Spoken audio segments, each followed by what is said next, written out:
work, then before he goes to school. And whenever he tries to do work, he has to go to school maybe late, and that really used to affect him psychologically and also emotionally.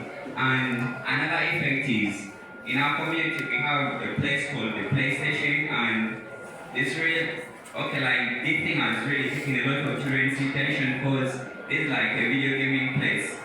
So instead of a kid going to school, a kid like rushes and goes play some video games, and really that thing is creating a lot of big challenge to the community. And lastly, also, like administrations at school. Like, surely I want to be honest, in my community, not all the schools are upgraded to the level whereby I really want it, or where it's so advanced. Most of the school administrations, if it's to be honest, they affect on my side according to my personal research. Because you go to, like, when you chance to go to school late, when you reach there you find maybe a teacher on duty. When you try to explain that teacher the reason that's why you're late, instead of a teacher understanding, you keep on going like, he keeps on harassing you, like not giving you a chance opportunity to express how you to express the reason that's why you're late like that. Keeps on like, harassing words, beating you, and that thing really affects someone psychologically, and that thing keeps tormenting someone, a young kid like me. Like, if I chance to get late next time, I won't go to school. Do you really expect teachers to like try to understand, even if it was against the school rules and regulations? I'm sure a school like this one has its rules. Maybe it has scripted down that by 8 a.m. all students must be at school, and then for you to come at 8:30. If you were a teacher on duty, how would you handle that? Okay, there is always what we call the first attempt or the first understanding of a mistake. So like, if like a kid makes a first mistake and he tries to explain something to me, I'll always try to understand him. And when he keeps on recurring the same mistake there, I won't understand. Then I'll have something in mind that there is something behind all this thing which is going on. Wow, thank you so much. That's why we are here today, and the topic again, dear house, is illiteracy. It also translates to me that panelist Emma is saying that some teachers are illiterate of how to handle situations with the students. Am I right? That's what he's saying, because if they were literate enough, they would be able to know how best to handle the situation. I don't know how often this thing happens, but yes, I've been at school also. Sometimes really you need to explain yourself, but you don't have a listening teacher. And remember, our teachers are supposed to be our parents, our guiders at school. But then if they don't choose to listen to us, it becomes so hard for us to open up and always share our problems or hardships with them. So, how best are we going to advocate this open speech, making that a nice, good relationship between you and teachers? What do you advise? Okay, my advice goes to the teachers that not only basically students can learn on the school-based system, but also like relationship between a student and a teacher. Like, when these two people get related together, then each one of them can, like, mostly how it really feels, and that really creates something. That's why I say that, like, in order for us to create a relationship between a teacher, the first thing is understanding someone, how someone feels, and the second one, making like education system very fun. Like, you a teacher, how are you going to start? Like, how are you supposed to teach? Kind of a student who is dull in class, and also like, how are you going to supposed to treat like the student which is so excellent in class? That's why I also support this. Like, that's why I support, if there is a way playtest learning can also be introduced to secondary schools. Okay, thank you so very much. I'm happy for that wrap up, and I hope our message is going straight to our teachers. Probably next week you come, everything is changed. And I hope your teachers are really doing a great job, because for me, according to me, how they are taking care of me for someone is so good. So it means they are taking care of you. Without us diverting from the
to give us more touch on that question.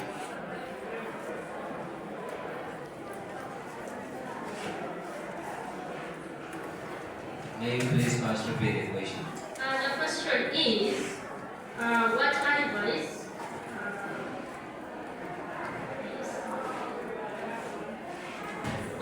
would you give to someone who feels embarrassed or discouraged by their own literacy challenges? Okay, as a psychologist, the advice I will give to someone who feels they are either embarrassed or discouraged of their own literacy levels. Because I can say most people feel proud of their own literacy levels. There are those who also don't feel like they are literate enough for certain things. That's why you find in church, maybe if the pastor is preaching, there shall be someone who is translating. The pastor is preaching in English, but they're translating in Ateso. Therefore, meaning the people, like most of the population attending the prayers are illiterate of English because the language is being translated to Ateso. Now, how would I address such a challenge? First of all, I would request the person to seek for advice from a medical therapist, someone who is a specialist in psychology and mental health, because such issues are related to mental health stigma, whereby someone feels discouraged of his or herself or is having a situation holding them back and not letting them understand the solution to that problem. Thank you. Thank you so much. Who is the therapist of today? Yes, please give the microphone to the therapist. Therapist, please also add more light to that. What advice would you give to someone who feels embarrassed or discouraged by their own literacy challenges? The advice I can give to that person is, because all of us know learning is a process.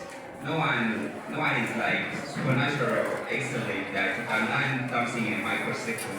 So I would like just like the advice I'm giving to that person is never to lose hope. He keeps on learning slowly since learning is a process, and also he leaves those issues. So because there are also some people who try to disgrade someone according to how someone is stable. He extends such people away from his life because they can also have some problems. So never lose hope. Learning is a process. Wow, and since learning is a process, always surround yourself with people who are going to add you something. Are we together? Yes, surround yourself with people who are going to make you learn more, who are exposed enough, who can benefit you with a lot of information. People who can help you eradicate. Please try to avoid these people who laugh at you when you make a mistake. You were born when you didn't know how to sit, how to walk, how to talk, how to eat by yourself. But it was a step by step. And it was your mother who was there, or probably your dad who was there, watching you take these steps until the person you are now today. So if you were able to overcome all those things, what makes you think you can't overcome now actually it is so easy. For example, if you do not know how to turn on computer, you don't have to feel embarrassed and be scared. Oh my God, I can't go near those people. They know computer. They'll be laughing at me. No, just go there and say, you know what? And the best is to be honest. Tell someone who knows it. Go to the therapist Emma. Tell him Emma, you know what? I want to learn computer, but I do not know. I have no idea of it. I don't know how to turn it or where to touch. I'm even scared of it. But I want to learn it. Just be open to someone. And also not everyone will be open. Find those people you can confide in. Go together.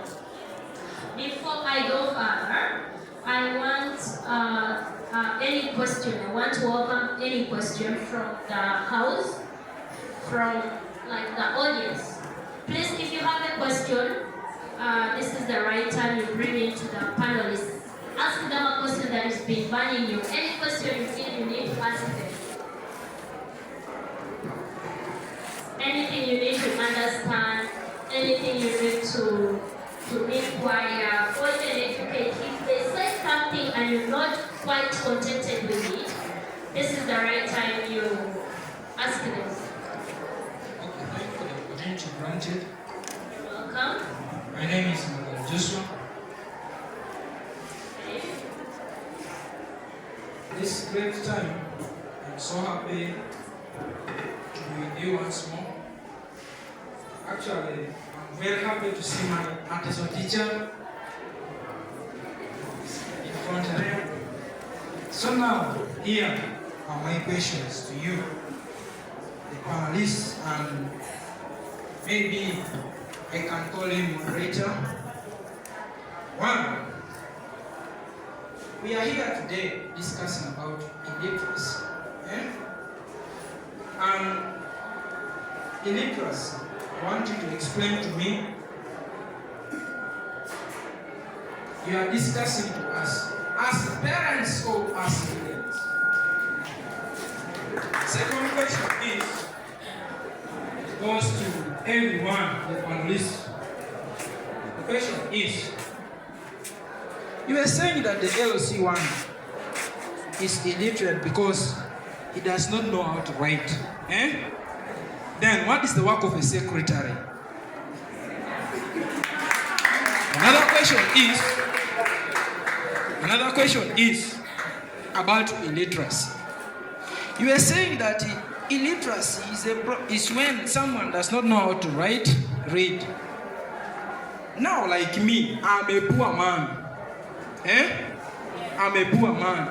I can't take my children to school. Am I illiterate or no? Another question is, you be nothing.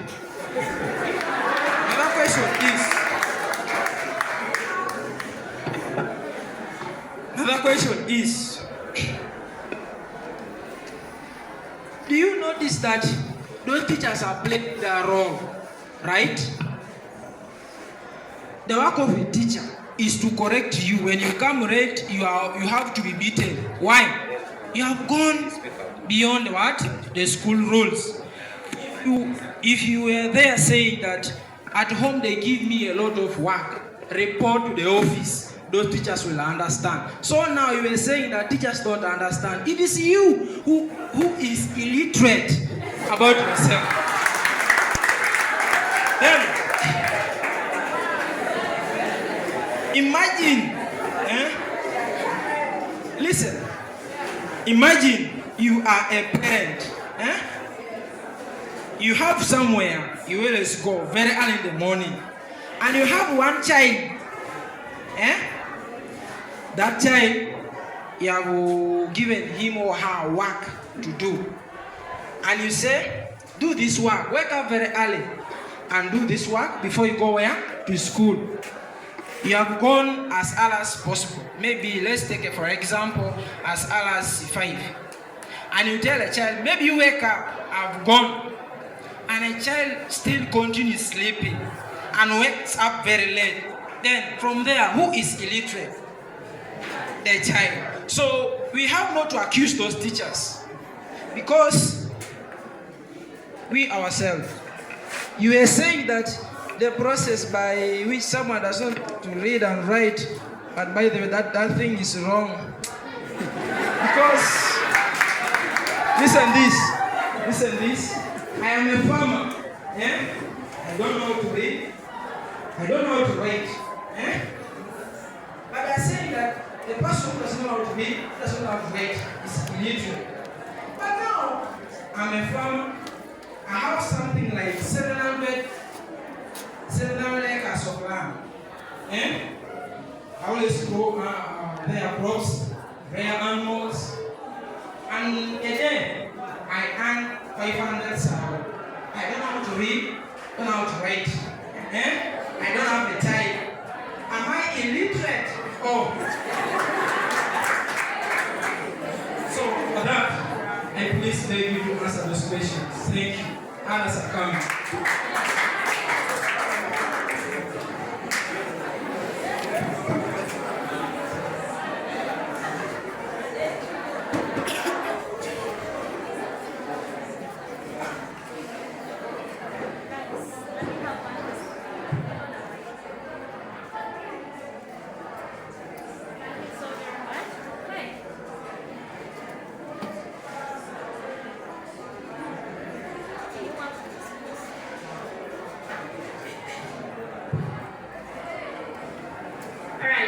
so much. What's your name again? My name is Magal Joshua, Okay, Joshua. brother to Eliko George. Oh, thank you so much, Joshua. So Joshua, can you repeat for me your number one question? Because I had also a moderator in there. So please come again with your number one question. Number one question is, Yes. I'm repeating. Fellows, may listen. The question is, today we are here gathered in this place, trying to learn about illiteracy. Then you are trying to teach us this as parents or as students. The simple answer is the students. Any person who is in this building will be able to know this because are you students or parents? Let me answer. We are students. Thank you. Then now, because everyone wants to learn and wants to understand. We are here. We are at school. Now brought us to school to find about illiteracy. And today we are running this. What are we trying to fight against? We are trying to find against illiteracy. Simple. Now, this is how I can break it down for you. Why we have decided to choose this as a topic today is because your youths who are holding the future of tomorrow. You need to know how to, actually, you first need to know to understand the term illiteracy. You also need to know what causes it as a person. You have talked of illiteracy again and again. There are questions that you ask, and then I'm like, we are talking about illiteracy. Okay, let me not go there, right? We are learning, and the topic is illiteracy again. But I just wanted to remind you again, when we were, if you were following the discussion, we said there are two, okay, maybe they failed to clearly give it to you, but if you were following right, there are two types of illiteracy. There is complete illiteracy and then there is functional illiteracy. Complete is when someone completely doesn't know how to read and write. And then he also, the psychologist, told you clearly that even when I do not know about this microphone, how to use it, I am illiterate. Literacy doesn't mean only not being able to read and May you please repeat your first question? I also want to Because ask of time. Time is there. First repeat your first question. We wanted to understand the first question or to listen to the first question. I was asking. Today we are here. We are learning about illiteracy. And mostly the first definitions they gave about illiteracy was like that is when someone does not know how to write and read. And now I don't know how to write, don't know how to read, but I can reason well. Am I illiterate? Okay, I had to say something like we are in school fighting illiteracy and then we are still discussing to fight illiteracy. Of course, we are being in school fighting a different form of illiteracy, which is the inability to read and write, or the inability to write, read. Do you understand something about that? And then also, further, we are still moving on with life because we are fighting different forms of illiteracy. The inability to read and write, the inability to learn how to, even us holding this mic, holding that paper. If you didn't know that that is a ring of paper, like a page, you will be illiterate of that paper. Are you okay? Now, in psychology, let me let you know about something. In psychology, if you don't use your brain well, they have even addressed it to be common sense, but you have lacked it. Okay, the first question is, because I was getting all these questions from your definitions, I did not get from the blue, but from your definitions. I'm again adding this. This is just a question to you. Why are there different languages? Can you understand all the languages of the world? No. So you are illiterate. So it is not meant that we have to understand all the languages.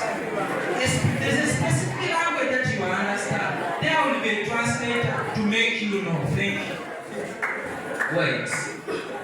We are still talking, right? You're like, why are there many languages? Yeah, you've really proven that you lack the common sense. Because the languages are made. We are not saying that you're illiterate. We are like, you are illiterate of that language, not illiterate of yourself. Are you okay? Okay. So now,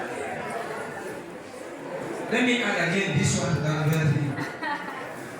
Because we are learning, also, we are not being in the argument, but we are learning. At the first, I heard that we are coming here to learn. And at the end, others there, but they fear what? To raise the question. Okay, it seems like some parts of your brain is not working well. Like the professor said, you're not understanding. Let me talk. Maybe. We have defined it several times. You're still saying the inability to read and write. Are you okay? That is not the way of making someone to learn. Because So we are talking about you. it's okay. Now, this is a discussion, right? But you're causing it to go further because we have defined it like 7 times. You still say the inability to read and write. What are you trying to do? The thing is, my brother, want to make you understand. The thing I was asking on for you to give the definition Okay. and explain them. Thank you so much. I love that. That is what we call panel discussion. When the house spins up, we want facts, right? And thank you again. But we will say next time, please follow.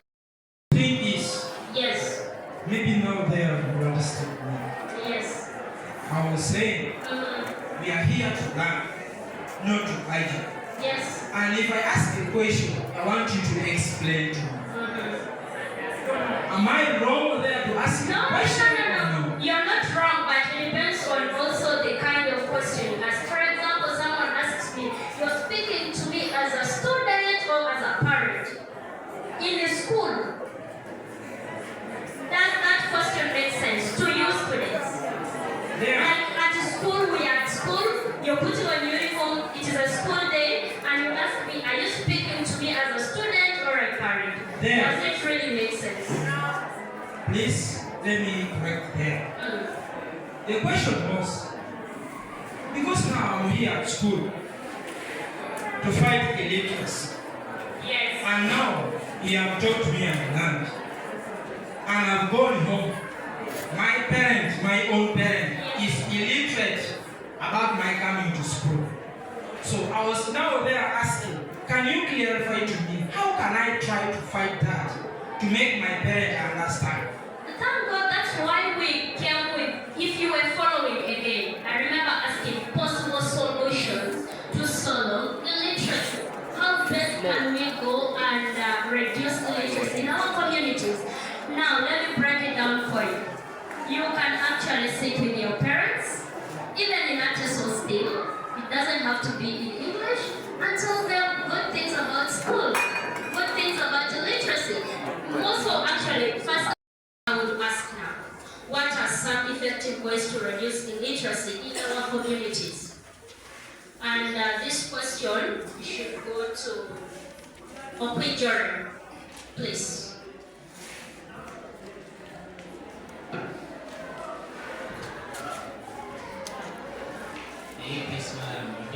Yes, sure. What are some effective ways to reduce illiteracy in our communities today? Thanks for the opportunity. The way I understand that question is, parents should take their children to school for further studies in order for them to be literate. That's the way I understand it. Alright, thank you so much. Pass the microphone to our current Joanne. Same question, please. Thank you for the opportunity given to me. The way I understand that question, I think parents should guide their children and encourage their children to join educative groups like discussion groups that will help them to improve on their academics, like maybe teaching them how to speak English, reading novels, and so many others. Oh, thank you so much, Joanne. That is very good. I also want to tell you, the house, that even your parents can help you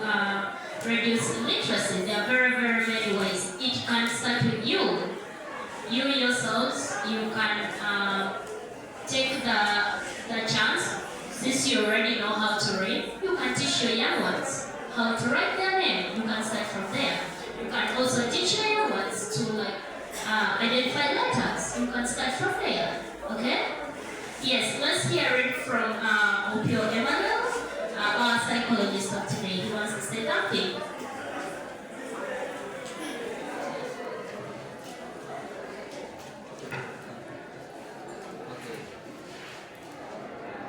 Okay, thank you so much. Now, to my own reference of psychology, and to the way I've understood how everyone else is answering the questions, it's like illiteracy is only being referred to being children. Illiteracy is not, okay, it may be general in children, but we also have adults who are illiterate. Are we okay? In reference to the government of today, there are more adults who are illiterate than children. And I can say that confidential because most children are in school, few adults still stay at home. And nowadays, children teach adults. Is it a lie? Now, that is what I can say in psychology. And in another way, may you please repeat the question before I start talking about it? Okay, so what are some of the effective ways to reduce illiteracy in our communities? We want those possible solutions to address illiteracy in our communities. The possible solutions to reduce illiteracy, most of them have already been said, like taking children to school, let's say engaging communities in educative services, like not only children, whereby only adults, let's say also adults can be involved in the programs, like education programs, so that they also learn certain things. That's why today you find the government carrying out education programs for parents and also other adults, for them to learn and become to another level or to a certain level literate, therefore trying to promote literacy, whereas other people still remain illiterate.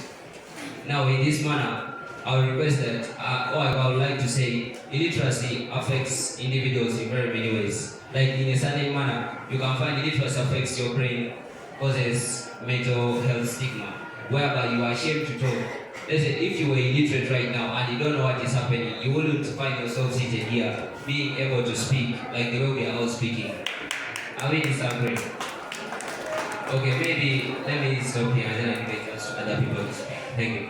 Wow, thank you so much for reminding us again that illiteracy is not only being able to read and write. Literacy generally means you're not able to probably translate other things. Even when you're an adult, you can still be illiterate. So, yes, can we please pass the mic to the next panelist? He has something to say.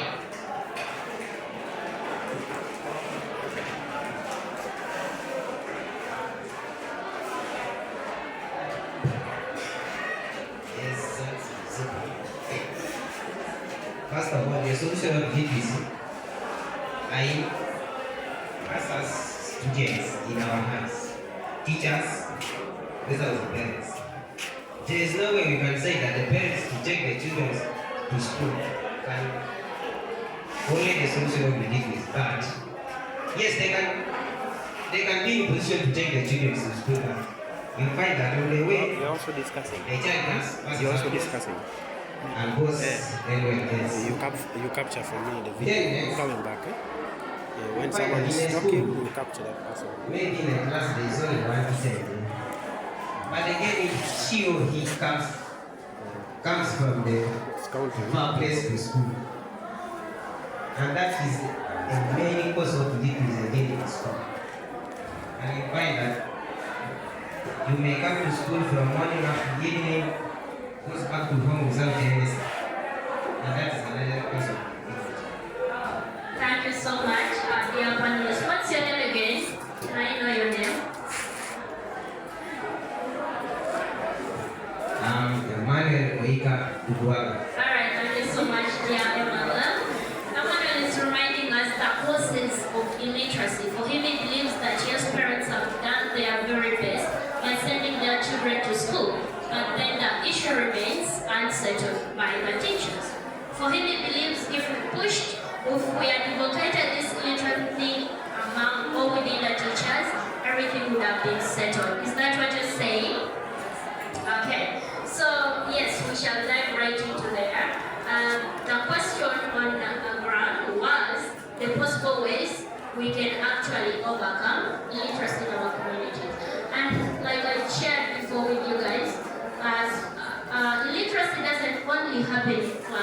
just stop looking at it in only that way.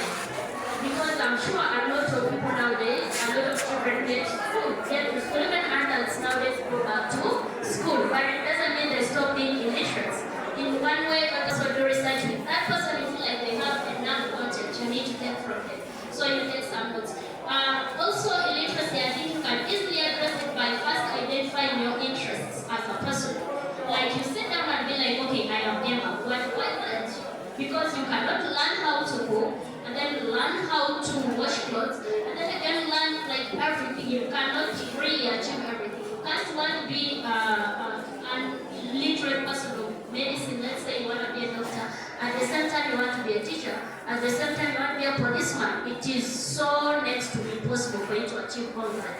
But identify your interests. That is the most a personal touch, a personal story from you, the pedagogist. Can you tell me your personal story, how you ever overcome after understanding what it means by illiteracy? Can you tell me one successful story? Tell me how you overcame illiteracy. Anything that you did, and then finally you found yourself knowing it. How do you feel with that experience? Yes, please.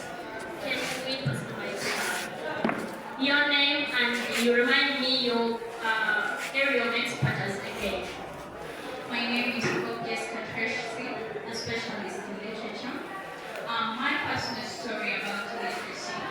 I remember the times when I was still a little girl, and I was taken to Kampala by then. By then I didn't know how to speak English, and when I went there, my auntie took me to her office to work in an organization called Gallup Initiative Uganda. And when I reached there, I met fellows, young girls just like me.